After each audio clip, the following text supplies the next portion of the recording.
I'm Emma Calloway, 26, the one nobody thought to look for until the day the evidence made looking unavoidable. Growing up in our family felt like living inside a magazine spread that never got published. Everything was arranged for an imaginary camera. The furniture existed to be admired. The meals existed to be photographed. The conversations existed to confirm, to anyone who might be listening, that the Calloway family had figured out something that most families hadn't. My name came up at the end of things. Oh, and Emma, our younger daughter, she's finding her direction. 15 years ago, my sister Brittany's ambition crossed a line she'd been approaching for years without either of us fully recognizing it. I didn't understand the full weight of what happened until a doctor I'd never met held my MRI films against a light board, studied them for a long moment, and turned to look at me with an expression that told me everything before she said a single word. Truth survives, even when a family buries it under country club memberships, carefully worded Christmas cards, and the specific kind of smile that's been practiced so many times it no longer requires effort. Before I share what I've carried alone for over a decade, understand this: I'm not here for sympathy, and I'm not here for revenge. I'm here because silence protected the wrong people for too long, and I am done being quiet. We lived outside of Charlotte, North Carolina, in one of those subdivisions where every house is slightly different but somehow identical in the ways that matter. Stone driveways, irrigation systems, ring doorbells, fathers who coached Little League in matching polo shirts, and talked about real estate valuations at every social gathering as though discussing scripture. Mothers who organized the school auction, served on the HOA board, and tracked each other's children's achievements with the intensity of hedge fund managers watching a portfolio. My father, Richard Calloway, was a partner at one of the largest commercial real estate firms in the Southeast. His name appeared on buildings. Not literally, but in the kind of local business press that covers ribbon cuttings and development deals. His name came up often, always alongside words like visionary and community leader. He was the kind of man who treated every room he entered as a room that had been waiting for him. He had the voice for it, the handshake for it, the memory for names that made everyone he met feel briefly important. At home, behind closed doors, he applied that same deliberate charm, and underneath it, always, was the implication that you were being evaluated. My mother, Cheryl Calloway, ran the household the way she ran the PDA, with total competence, a permanent smile, and the unspoken understanding that her authority was absolute. She hosted dinner parties that people talked about for weeks. She organized the neighborhood's 4th of July block party for 11 consecutive years.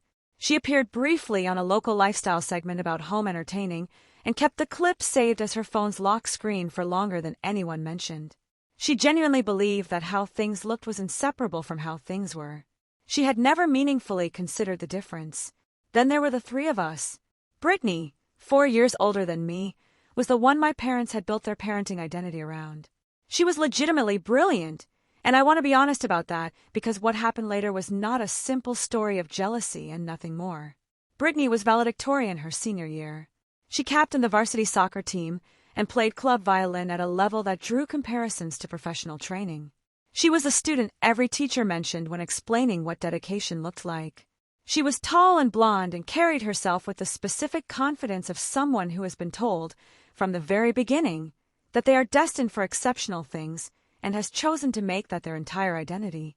Then there was my younger brother Chase, 3 years behind me, who occupied the position of lovable youngest with an ease that suggested he'd been born knowing how to use it. His C average in middle school was called a focus issue rather than a performance failure. When he rear-ended a car in the parking lot at 16, my father bought him a truck with better sight lines. Chase's mistakes were stories. Brittany's were unthinkable. Mine were evidence. And then there was me, Emma, not failing, not excelling, not remarkable in any direction that registered on my family's particular instruments. I existed in the space between my sister's achievements and my brother's immunity, which is a very specific kind of loneliness because it is invisible from the outside and unmistakable from within. I tried things. I ran cross-country for 2 seasons and finished in the middle of every race. I was in the school play twice, ensemble both times. I took AP English and got AB+, which my mother noted was below what Brittany had scored when she took it 3 years earlier. In 8th grade, I found filmmaking. Not professional filmmaking. I was 13, with a school-issued Chromebook and a free editing app. But something clicked into place the first time I looked at footage I'd taken and understood that I was choosing what to show and what to leave out, that the frame was a decision, that what existed outside the frame was still real even though it was invisible. That felt meaningful to me in a way I couldn't have articulated then, but which I now understand was personal. My media arts teacher, Mr. Brantley, let me borrow a school camera on weekends. I filmed things that nobody else thought worth filming. The grocery store parking lot at 7 in the morning. My grandmother clipping coupons at the kitchen table. The underside of the highway overpass near our neighborhood, where someone had written something in spray paint that the city kept painting over and someone kept rewriting. Mr. Brantley watched a 3-minute piece I'd made about a retired mailman who still walked his old route on weekends out of habit. He looked at me afterward and said, "You're filming what most people edit out. That's not a beginner's instinct. That's a philosophy." I kept those words the way you keep certain objects, not displayed anywhere, just held. My parents' response to my filmmaking was consistent with their response to most things I did. Mild approval, brief attention, redirect. "That's really cute," my mother said once, watching a clip I'd made of early morning fog over our neighborhood pond. Then, she mentioned that Brittany had been named to a pre-law honor society, and had anyone seen her email about it. I learned to expect exactly as much as I was given. By the time I was 15 and Brittany was 19, she was finishing her second year at UNC Chapel Hill in an accelerated program and already assembling her law school application materials. Duke Law, Vanderbilt Law, Georgetown. These were not aspirations for Brittany. They were the next items on a checklist my parents had been building since before she could read.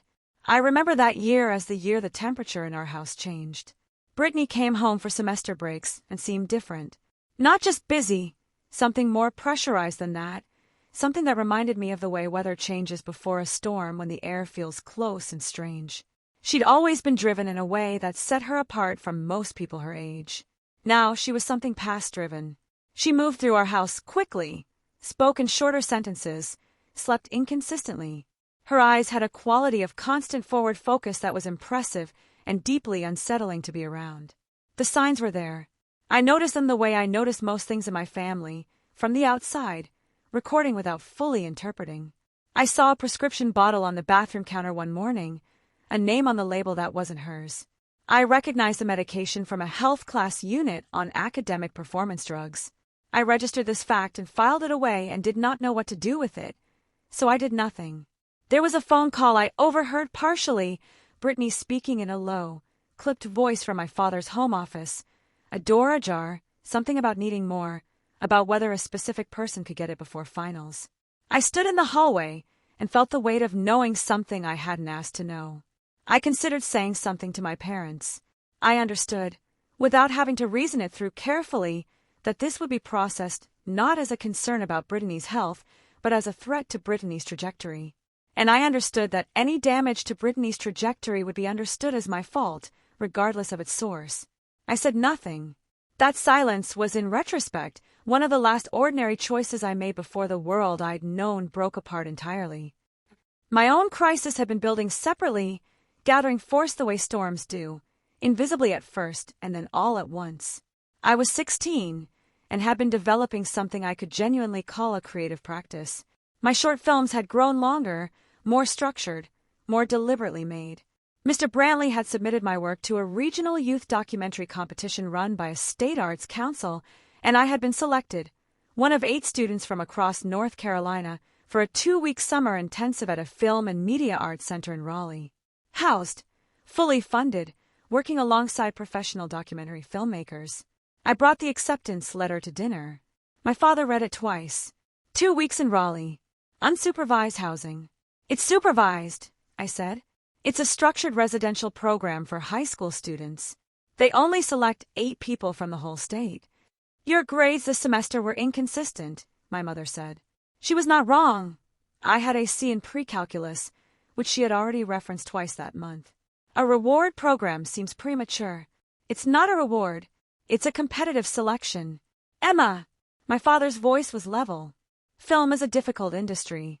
The acceptance rate for working professionals is brutal, and the financial instability is real. We're not discouraging your hobby, but we are asking you to be realistic about priorities." I looked at Brittany. She was home for a long weekend, sitting across the table with her phone face down, which meant she was listening. I don't know what I was hoping for. Maybe just acknowledgement that something real had happened to me. Maybe something more than that. She reached for the breadbasket. The intensive slot expired 3 weeks later. I told Mr. Brantley I couldn't attend. He looked at me for a moment in a way I recognized much later as the face of an adult who understands what's happening to a child and lacks the standing to intervene directly. The summer passed. I filmed alone. I edited footage on my laptop in my room and did not show anyone. In September, Brittany returned to Chapel Hill. My parents stood in the driveway watching her car disappear down the street with expressions that contained more visible emotion than anything directed at me in recent memory. I went inside and started on the dishes. Brittany came home for Thanksgiving break different in a way that had become harder to ignore. She had always been precise: clothing, schedule, argument structure, everything assembled with deliberate care. Now there was something frantic underneath the precision, the way a machine sounds when a component is working too hard. She watched me with a quality of attention that I hadn't experienced from her before. My sister had always treated me as a background element in the family picture. Now she seemed to be registering me specifically. I had posted a short film online over the fall. Not for competition, just because I'd made something and wanted it to exist. It was 8 minutes long, and it examined the way people construct family identity through photography. The photos we choose to print and frame, the ones we keep in phone folders and never show anyone, the ones we delete. I titled it The Selected. I hadn't told my parents it existed. My father found it through a Google alert he'd set for our family name, which I hadn't known was a thing he did until he told me about it over dinner in a tone that was almost admirably controlled. "You've published something that reflects on this family publicly," he said. "It doesn't name our family. People who know us understand the implication. Dad, it's a film about how families curate their public image. It's not an attack." "I know exactly what it is," he said. "Take it down." I did not take it down. This was a new thing, not dramatic defiance, just a quiet, settled refusal that had been developing in me slowly and had apparently reached completion. Something had become clear to me that year about who I was and what I was making, and I was no longer willing to delete it because it made my parents uncomfortable. Brittany noticed this shift. I watched her notice it. Her behavior during that Thanksgiving break was not hostile in any direct way. It was watchful. She inserted herself into conversations about my film and my plans in ways that felt strategic rather than curious. She volunteered commentary to my parents, not to me, about the impracticality of film school, the oversaturation of the market, the difference between having a good eye and having a sustainable career. These observations were delivered alongside me rather than to me, using my parents as her audience. One morning she asked me, across the breakfast table and without looking up from her laptop, how many views the film had gotten. "Around 6,000, I said. She said nothing, but I watched her jaw tighten once before she controlled her expression. 6,000 views was nothing on any objective scale. But it was strangers, unsolicited, choosing to spend 8 minutes with something I had made. I had not received that from my parents. And Brittany, I understood in that moment, had registered what it represented. My friend Danielle had told me something during sophomore year that I dismissed at the time. Danielle's family was complicated in different ways. Her parents had been through a difficult divorce, and she'd watched adult behavior up close, in ways that gave her a specific kind of clarity about people. She'd looked at Brittany once, during a school pickup, and said, "Your sister doesn't treat you like a sibling. She treats you like a liability." I had argued with her. Brittany was a pre-law honor student at UNC. I was a teenager with a borrowed camera. The idea that I represented any kind of threat was absurd. "It's not about logic," Danielle had said. "It's about what she's terrified of losing." The incident happened in March. I will describe it plainly. Our neighborhood backed up against a greenway trail with a pedestrian bridge over a creek bed, about 15 feet above the water and rocky ground below. It was a place I went sometimes to film. The bridge offered a useful vantage point over the creek, and the quality of light through the trees in early spring was something I'd been trying to capture for weeks. I'd mentioned this to my family at dinner at some point. Brittany had been home that weekend. On a Saturday afternoon, I was on the bridge with my camera. The light was what I'd been hoping for. I'd been there about 20 minutes. I heard footsteps on the bridge behind me and assumed it was a jogger from the trail. It was Brittany. She was in a running jacket, which meant she had dressed to come out here. She asked what I was filming. Her voice was controlled in a way that felt deliberate. I told her, watching her face more carefully than I usually did. There was something in her expression that I had been noticing for months and still hadn't named fully. It was the quality of someone performing a calculation. We talked about the Greenway, about my film projects, about my plan to apply to film programs for college. I'd been researching them quietly, with Danielle's help, using her address for any correspondence. Brittany knew about the applications because she'd overheard a phone call I'd had with Mr. Brantley about recommendation letters. "Mom and Dad will pull your funding," she said. "I'll apply for financial aid. You won't get enough. Not without their tax documents. There are other ways." There aren't really. Not at 16 without any financial independence. I shifted my position on the bridge, adjusting my camera angle. I was standing near the railing but with reasonable clearance, 1.5 feet, maybe 2 feet. The drop below was 15 feet to rocks and shallow water. I don't remember the exact words that preceded it. What I remember is a change in the quality of the air between us, the held-breath quality of something being decided, and then her hands at my shoulders, pushing with a force that was specific and intentional, not a stumble, not an accident. I went over the railing. I reached for it on the way down and caught it briefly. This was the wrist injury, before the force carried me past it. The fall lasted less than 2 seconds. The landing was on the rocky bank of the creek bed. I remember fragments. The sound of the creek, the cold of the water near my face. My right wrist bent at an angle that my brain registered as wrong before the pain arrived. The overhead canopy of early spring trees, bare branches against a gray March sky, spinning slightly. Brittany's face appearing at the railing above me, her expression transitioning rapidly from something cold and resolved into something that looked like panic. She disappeared, presumably running for help or for distance. A man walking his dog on the Greenway Trail appeared at the bank within minutes. He called 911.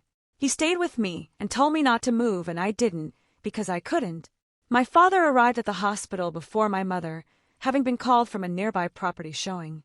He spoke to the ER doctors with the authority of someone accustomed to running rooms, and I watched him begin the process of shaping the narrative before I was fully conscious. My mother arrived, and her first audible sentence, spoken to my father in the hallway outside my curtained bay, was, "What are we going to tell the Hendersons? They saw the ambulance." I was not unconscious. I heard this. I woke in a hospital room with the following inventory: 2 fractured vertebrae in the lumbar region, a shattered right wrist requiring surgery, a cracked collarbone, deep tissue bruising across my lower back and pelvis, and a moderate concussion. The neurosurgeon described my spinal injuries as serious but not catastrophic, which I understood meant I was fortunate, and also that I should not interpret fortunate as fine. My parents occupied the room like territory claimed. Their version of events had been delivered to the attending ER physician, to the first responding officer who took a brief statement, and apparently to several of my father's contacts at the hospital before I regained full consciousness. The story was this: Emma had been filming on the pedestrian bridge over the creek. She had leaned over the railing for a better angle, a habit her parents had always worried about. Brittany had been jogging the Greenway and arrived moments after the fall. She had called 911 immediately and been deeply traumatized by witnessing the accident. My father sat beside my bed the first evening, once my mother had stepped out. He didn't open with comfort. He was Richard Calloway. He opened with the situation. "I know what happened," he said.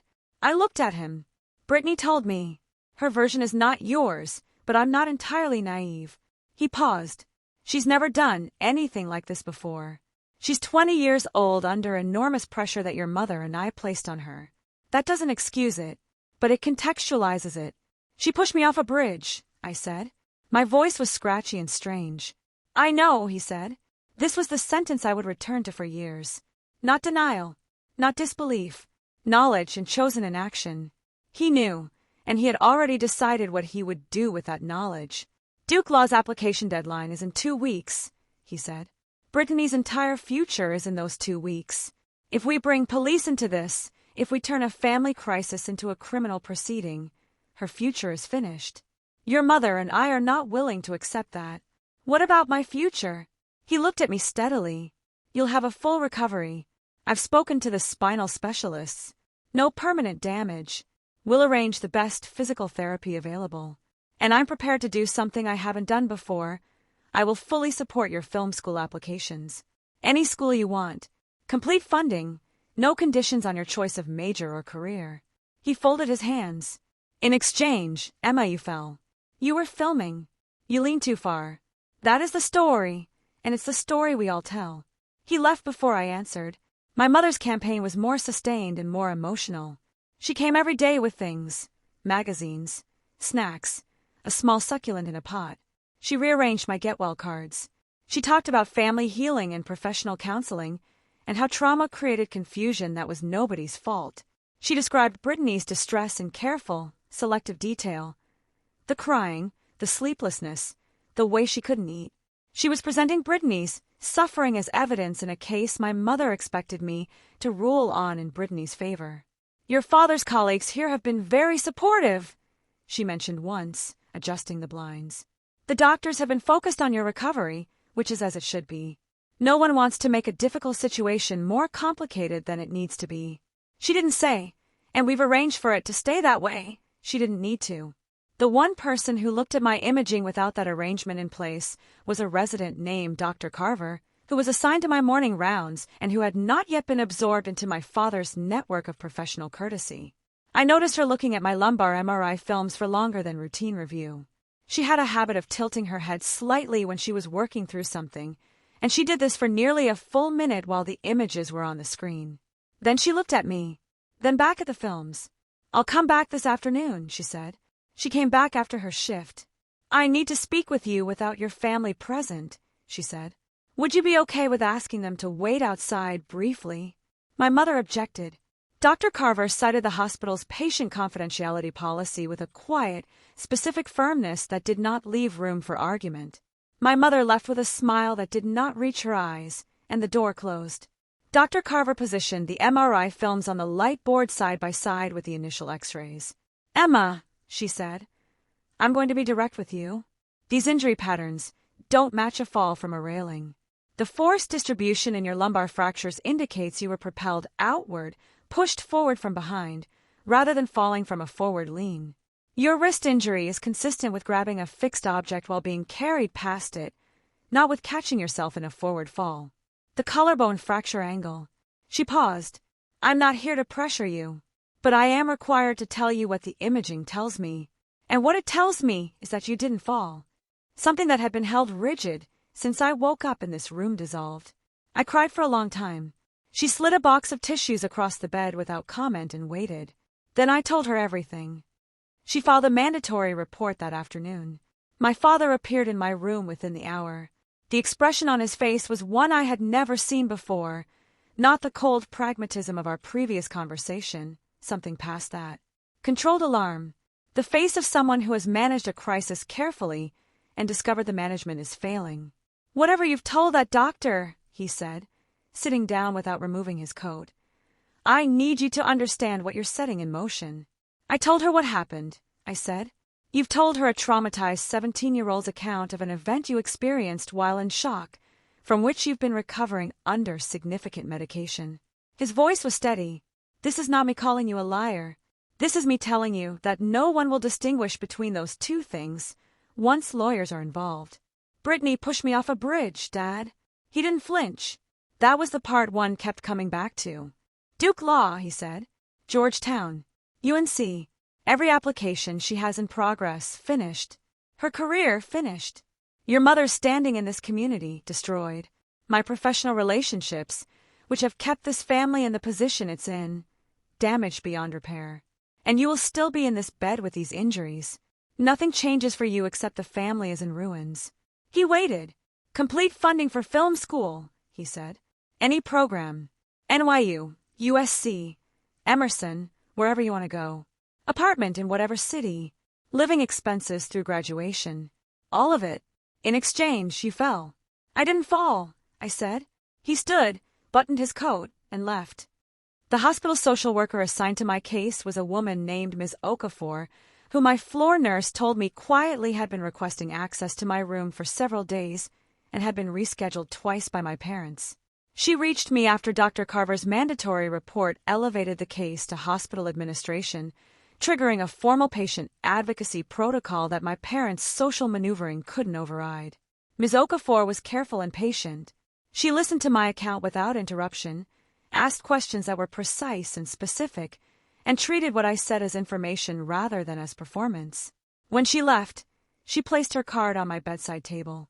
"You won't be returning home while the investigation is underway," she said. "Is there someone outside your immediate family you'd feel comfortable staying with temporarily?" Danielle came to mind before she'd finished the sentence. Danielle's mother, Karen, was a middle school PE teacher and girls soccer coach. Her father, Marcus, was a contractor who built custom cabinets and spent weekends restoring a 1968 Mustang in their garage with a patience that bordered on spiritual. Their house in a neighborhood 20 minutes from ours was loud and warm and functional in ways my family's house had never been. Karen cooked big pots of things on Sunday afternoons and left them on the stove for whoever came through. Marcus called everyone by their first name and shook your hand when he met you, which in my experience was rarer than it sounds. Danielle had visited me twice in the hospital, navigating past visiting restrictions my parents had put in place by telling the floor nurse she was my cousin. Her confidence when doing this was so complete that it was never challenged. She sat beside my bed and looked at my face and said, "Tell me what really happened." I did. She didn't say "I told you so." She held my hand and after a while said, "Come stay with us." Mom already said yes. I gave her family's information to Ms. Okafor. The investigation moved with a speed my parents hadn't anticipated. Dr. Carver's report triggered a standard of care review that pulled in my father's hospital contact, Dr. Ellison, who had signed off on my initial injury documentation, whose notes contained small buried inconsistencies that now read, under scrutiny, as deliberate omissions. He had accurately documented my injuries while strategically de-emphasizing the patterns inconsistent with an accidental fall. He had noted the fracture distribution in the lumbar region without commenting on what that distribution indicated about the mechanism of impact. My father's professional standing became part of the investigation before he'd registered that as a possibility. Brittany was called in for questioning. Under the physical evidence, the witness statement from the man who had found me at the creek bed, who had heard someone running away on the bridge above before he reached me, and the testimony of a neighbor who had seen Brittany leaving our house in the direction of the Greenway minutes before the 911 call, her initial account began to unravel. Her eventual partial confession characterized the incident as a momentary loss of control under extreme pressure, a framing I recognized immediately as the version her attorney had advised when complete denial became untenable. It was a story that centered her emotional state. It was not a story that spent much time on what it had felt like to fall. My brother Chase, who was 13 and had been told I'd had an accident, retreated to his room for several days and refused to talk to anyone. My grandmother drove down from Tennessee and came to see me at Danielle's house. She was 70 years old and had been through things I knew only in outline. She sat across from me at Karen's kitchen table and looked at me steadily and said, "I always knew there was too much pressure on Brittany and not enough acknowledgement of you. I didn't push back hard enough on your parents about either. I'm telling you that directly." This was the most honest sentence any member of my family said to me that year. I spent 4 months at Danielle's house. Karen did not make me explain myself. She made food and put it in front of me. She watched me cry without trying to redirect me. She told me about her own complicated family, a father who drank, a sister she'd been estranged from for 6 years before they found their way back, with a directness that made honesty feel like the natural state of things rather than a risk. Marcus asked me once, while he was working on the Mustang and I was sitting on an overturned bucket watching him, whether I'd kept filming. "A little," I said. "Don't stop," he said, not looking up from the engine. I didn't stop. My physical recovery was long. The lumbar fractures healed without permanent spinal damage, which Dr. Carver had told me to take seriously as good fortune. My wrist required 2 surgeries. I have a scar along my right forearm from the railing where I had grabbed it during the fall, a narrow white line that I occasionally trace without thinking about it. The legal proceedings concluded imperfectly, which is the most accurate way to describe them. Brittany received a suspended sentence, mandatory psychiatric treatment, and 200 hours of community service. Her age, Her lack of any prior record, and her attorney's careful framing, single catastrophic failure under documented pressure, not evidence of habitual violence, factored into the outcome. Duke Law rescinded her application. So did Georgetown and UNC. My father received a formal reprimand from the North Carolina Medical Board related to his coordination with Dr. Ellison to produce documentation that minimized evidence inconsistent with the accident narrative. His hospital affiliations were reviewed, and one was suspended. Dr. Ellison received a more serious censure. My mother resigned from the HOA board before she could be removed. Several of her close social connections quietly created distance. My parents attempted reconciliation twice through their attorney. The first offer was conditional on a modified public narrative in which Brittany had contributed to an accident through negligent behavior. I was to describe this version in a signed statement as part of a family mediation agreement. I declined. The second offer was unconditional written acknowledgement that I had told the truth, full education funding with no conditions, and unmediated contact with Chase. In exchange, a confidentiality agreement preventing public discussion of the case. I declined this as well. What I wanted was stated clearly in a room with Ms. Okafor present, full acknowledgement of what happened without confidentiality restrictions on my ability to discuss it. Unmediated contact with Chase. No conditions on my education or career. And the end of the performance. No more modified narratives for public consumption, no more curated family story for the neighborhood. They agreed to the second and third items. The first and fourth remained contested. I made peace with that. Some things arrived too late for full acceptance to be meaningful. I chose what I could use and set down the rest. Chase was the most complicated part of what came after. He was 13 when it happened and 16 by the time the legal dust settled. He had been managed through those years on a carefully controlled version of events. There had been an accident, mistakes had been made, the family was working through something difficult. He was Chase, which meant he had been protected from complexity in the way the youngest children in performance-focused families are often protected, by being kept deliberately young. He knew the protection was a form of lying. He was not stupid. He texted me first. One message at 10:30 at night, "Can we talk for real?" I called him within 5 minutes. He cried through most of the first conversation. He was angry, not at me specifically, but in the way that people are angry when they've been denied the truth for years and then receive it all at once. He was angry at the gap between what he'd been told and what had actually happened. He was angry at the time it had cost him. He was 16 and processing a revised version of every memory of his family, which is an enormous thing to carry at any age. "Why did everyone just keep lying?" he said. "Because the people who knew were afraid," I said. "And when people are afraid enough, they protect the lie instead of the person." "Were you afraid?" "Yes. For a long time. We talked for nearly 4 hours that first night. We kept talking. Weekly calls, then every few days, then visits. He came to see me in my first year of school at an apartment I shared in Raleigh with 2 other film students. He sat in my editing suite and watched rough cuts with the complete focus he'd always had for things that felt real to him, even as a kid. "This is actually good," he said, about a 15-minute piece I was cutting about a family navigating a medical crisis. "Not just because you're my sister." "I know," I said. He laughed, the kind of laugh that doesn't have anything calculated in it. I kept the sound of that laugh somewhere useful inside me. Brittany and I did not speak for 2 years. When she reached out, it was through her psychiatric treatment program, a structured request for supervised contact facilitated by both our therapists. My therapist, Dr. Wells, who had a gift for sitting inside difficult silences without needing to fill them, told me to take whatever time I needed to decide. I took 7 months. The first supervised session lasted 45 minutes. Brittany was different. The electric pressure that had defined her presence for years was gone. Not replaced by softness exactly, something slower, more deliberate. She apologized without the structural qualifications I'd been expecting. She said what she had done without reframing it as anything other than what it was. I had been telling myself for so long that threats to my position needed to be eliminated that I'd stopped being able to recognize what a threat actually was, she said. "You weren't a threat. You were my sister." I couldn't see that. "What did you see?" I asked. "Competition," she said. "Or the beginning of it."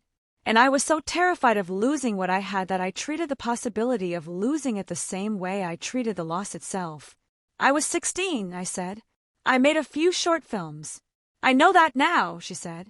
I knew it then too, some part of me, the part that was still rational. But the rational part had been so crowded out by everything else. We didn't resolve anything in that session. We weren't supposed to.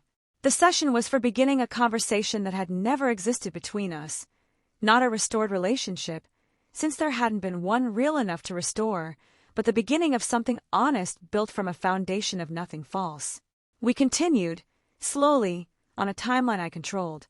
What emerged over the following year was not sisterhood as it's conventionally described. It was something more careful and more real, a relationship that had to account for what had happened while also being larger than it, which is harder than it sounds, and which required us both to hold two true things at once. Brittany went through intensive treatment for the stimulant dependency and, separately, for the perfectionism-driven anxiety that had warped her judgment so completely.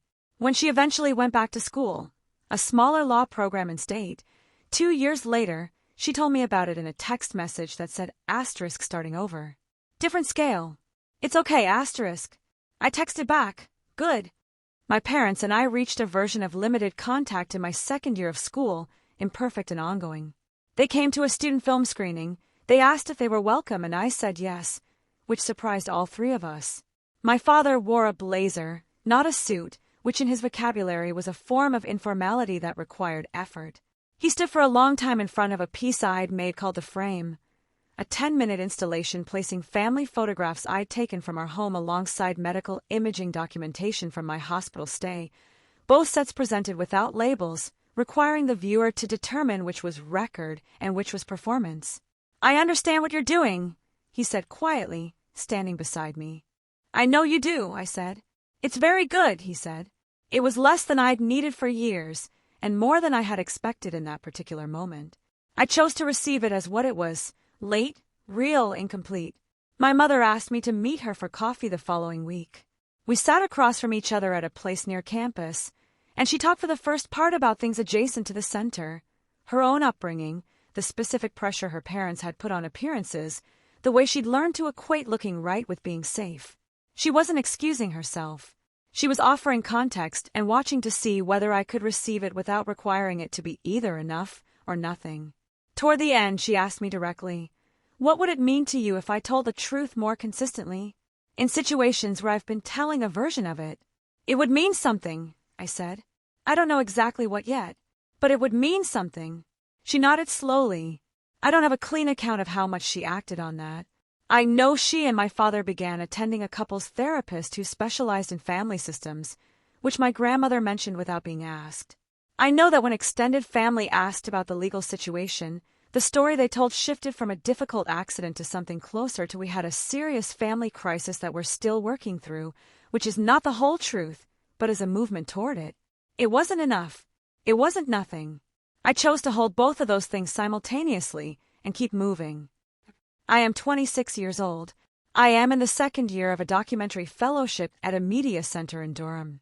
My work focuses on the space between official record and personal testimony, medical institutions, family courts, schools, examining the systems by which formal accounts get shaped and what disappears in that shaping. My most recent film, a 30-minute documentary following 3 adults who disclosed childhood family violence and the institutional responses they received or didn't receive, was selected for a documentary festival and reviewed by a national publication. The reviewer wrote that the film demonstrated a precise attentiveness to the gap between what is documented and what is true. I read that sentence more times than I will admit here. Mr. Brantley drove up from Charlotte for the festival screening. He found me in the lobby after the lights came up and shook my hand and then hugged me briefly, which was not his usual mode. "I knew," he said simply. "When you were 13 with that school camera, I already knew." I believe him. I have always believed the people who saw something in me before I had language for what they were seeing. And I have built my life from that belief that the thing you notice when everyone else edits it out, the gap in the frame, the negative space that nobody photographs, is not absence. It is the most accurate part of the picture. My right wrist aches when the weather changes. Some mornings I wake from a dream of falling. The The railing, the air, the creak bed coming up fast, and I lie still for a moment and locate myself in the present tense. The bed, the room, this life. This is not frightening to me the way it was in the first years. It is information. My body remembers, and that memory is part of who I am rather than a wound that defines what I can do. The imaging spoke, that spring, in a language my family couldn't edit or manage or redirect. It spoke in fracture patterns and force vectors and the geometry of impact. It confirmed a reality that had been systematically denied for months, and that confirmation was not a small thing. For a time, it was the difference between whether I trusted my own mind. But the imaging was not the source of my truth. It was confirmation. The source was always inside me, in the girl who filmed what other people trained themselves not to see, who insisted quietly on the reality of her own experience, who chose truth when comfortable lies came with full tuition and no conditions. Your experience does not require an institution to validate it in order to be real. The particular danger of families like mine, families built on performance, on appearance, on the collective agreement, never to speak the actual thing that is happening, is not that they produce people who lie. It is that they produce people who learn to doubt themselves, who absorb the family's version until they can no longer locate their own. Don't let that happen. Find the people who ask to hear your version. They exist. The Dr. Carvers and the Danilis and the Ms. Okafors, they are in the world looking for you the same way you are looking for them. And if the imaging is ever taken, it will show what it shows. The bones don't negotiate. The bones just tell the truth.